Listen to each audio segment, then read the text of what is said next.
안녕하세요. 아이템 모바일 라이브 운영 중인 루이시스입니다. 자, 레드미의 첫 번째 플래그십인 K20 프로. 지난 성능 리뷰에서 샤오미의 플래그십인 Mi9에 비해서 발열 제어가 조금 취약한 걸로 보이지만 성능 저하나 이런 느낌 들지 않는다고 말씀을 드렸었습니다. 이제 실사용을 시작한 지는 일주일 정도가 다가오는데요. 이 느낌은 여전하고요. 실사용에 대한 부분은 차후에 다시 정리를 하겠지만 그에 앞서서 요즘은 많은 분들이 스마트폰 성능보다 더 관심을 가지고 있는 카메라에 대해서 잠시 살펴볼까 합니다.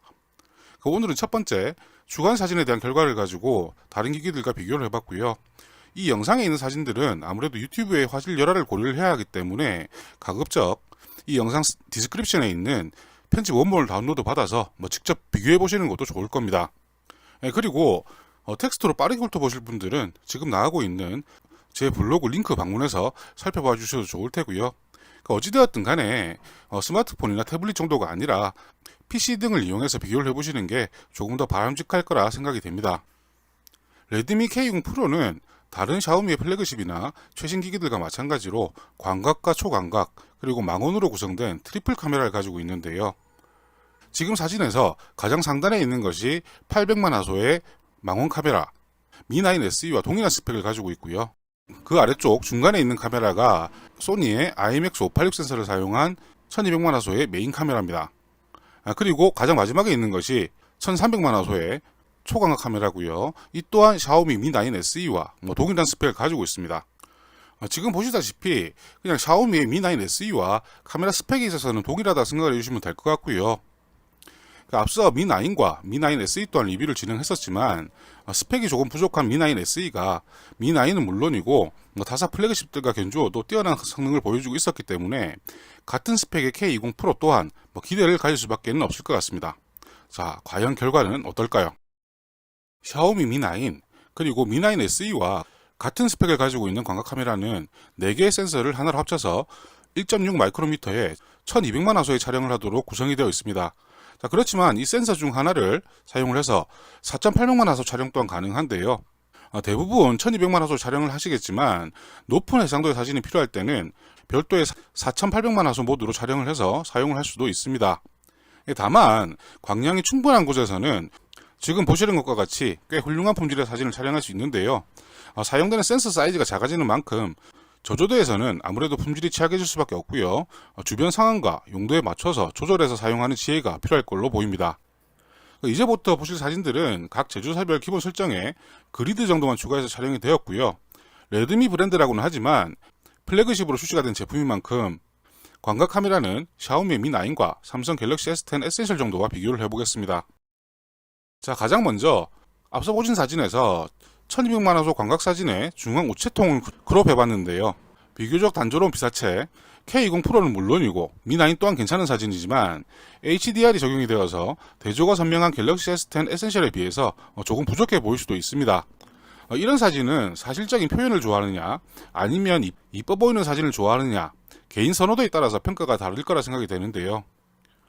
주간 사진인 만큼 다른 사진에서도 선회도나 노출에서의 차이보다는 이 HDR 적용 유무에 따른 색감의 차이가 두드러지고 있습니다. 지금 보시는 사진은 2시 방향 정도에서 역광이 들어오는 상황인데요. 중앙 부분을 크롭해보면 HDR의 유무가 사진 결과물에 어떤 영향을 주는지가 잘 나타납니다.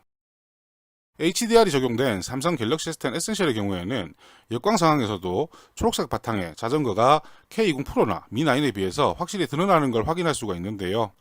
이런 상황이라면 K20 프로나 Mi9 또한 HDR을 활성화해서 촬영해야 하는 게 아니냐 그렇게 생각하실 수도 있겠지만 스마트폰 사용자들 중에서 HDR이 뭔지 아는 사람이 몇이나 되겠습니까? 스마트폰을 구매해서 별다른 설정 없이 셔터 버튼만으로 촬영한 사용자들이 대부분이고요.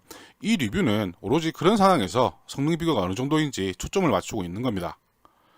실제 눈으로 봤을 때는 K20 프로나 Mi9 정도로밖에는 보이지 않았었고요. 사실적인 표현이 우선이냐 아니면 자동으로 보정이 되어 나오는 게 우선이냐는 보시는 분들의 판단에 맡기는 게 좋을 것 같습니다.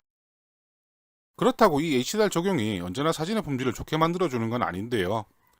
앞서 보신 단조로운 피사체들 그리고 주제가 쉽게 부각되는 피사체들의 촬영에서는 꽤 도움이 될런지는 모르겠지만 지금 보시는 사진과 같이 탁 트인 전경을 촬영할 때는 그리 차이를 보이지는 않습니다. 비교 대상인 세 기기 모두 전체 사진만 봐서는 그 차이를 가늠하기 힘든 수준이었고요. 지금 보시는 것과 같이 중앙 부분을 크롭해서 100% 확대를 해봐야 미세하게나마 차이가 있다는 게 확인이 되는 그런 정도입니다. 그 Mi9 또한 최근 업데이트를 거듭하더니 지난달 리뷰를 할 때보다는 사진 품질이 개선이 되었다는 게 보이고요. 그럼에도 미세하게 K20 프로에 비해서 선회도가 떨어지고 있고요. 갤럭시 S10 에센셜 또한 최근까지 업데이트가 되었지만 지금은 오히려 Mi9보다도 선회도에서는 조금 떨어지는 모습을 보이고 있습니다. 물론 미세한 차이들이라서 사진을 찍는 각도나 흔들림 등에 의해서 좌우가 될 수도 있는 부분이라서 각 기기들 간의 차이는 없다고 봐도 무방하지 않을까 그렇게 생각이 됩니다. K20 프로가 기본적인 사진 품질에서는 절대 뒤떨어지는 스마트폰은 아닌 걸로 보이니까요. HDR 유무에 따른 색감이 아쉽다면 구글 카메라 등을 활용해 보시면 원하시는 결과를 얻을 수 있을 듯 합니다. 광각에서는 다른 플래그십들과의 비교의 의미가 거의 없는 수준이지만 초광각에서는 조금 다릅니다. 초광각의 경우에는 지금 보시는 사진과 같이 시원시원한 전경을 촬영할 때 주로 사용을 하게 되는데요. 요 근래 출시되는 대부분의 스마트폰에 탑재가 되어서 많은 분들이 선호하고 있는 걸로 알고 있습니다.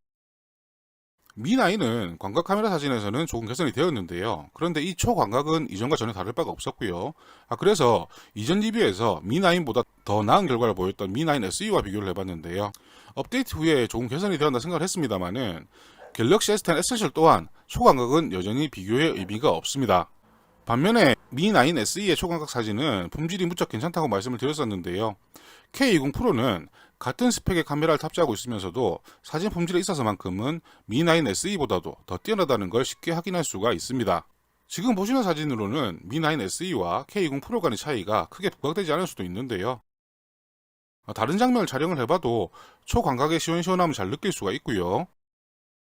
시원시원한 풍경을 촬영할 수 있다는 초광각의 특성에 갤럭시 S10 에센셜은 물론이고 Mi9 SE보다 조금 더 선명한 사진을 촬영하고 있다는 것은 확실하게 확인을 할 수가 있습니다.